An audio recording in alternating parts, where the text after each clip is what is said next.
So I saw Venom, and I really didn't like it. No, not the 2018 Venom, that's actually the first movie I ever reviewed on this channel like 3 years ago. No, today I'm talking about Venom 2, There's Gonna Be a Carnage. It was directed by Andy Serkis this time. I don't even remember who directed the first one. But the fact that Andy Serkis is directing got me kind of excited, because the dude is the mocap master, right? So having him direct a movie that predominantly features entirely CGI characters sounds like a pretty good idea. Unfortunately, I think this movie is even worse than the first one. For real, this movie is really dumb, and this is coming from a longtime Venom fan. He's easily my favorite Spider-Man villain. Carnage has always been one of my favorites as well, so I was low-key super excited to see the two of them fight. And when that happens, at the very end of the movie, it's kind of entertaining, I guess. Everything else though? Let's start with the characters, because I can't go another second without talking about how badly they butchered Carnage. So Woody Harrelson's been the fan cast for Carnage for as long as I can remember. I've disagreed since I saw him in the post-credit scene of the first one, which I'm glad they changed his hair. He doesn't look like little fucking Orphan Annie anymore, and I appreciate that. But he should have been played by Jackie Earle Haley. You can't tell me he wouldn't make a great Cletus Cassidy. But besides that, he's written terribly. Cletus and Carnage should be working together as one unit. They both want the same thing. They both love murder.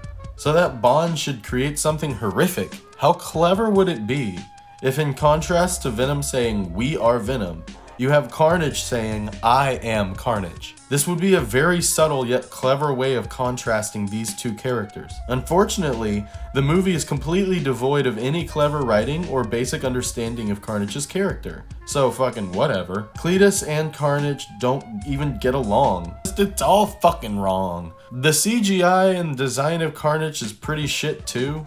I wish they would have made his teeth black like the comics, but they're not. I know that's pretty nitpicky, don't worry, that wouldn't have affected my score of this movie. The CGI everywhere else is shit too. There were moments of Eddie and Venom talking that looked completely unfinished. Like, this is really bad.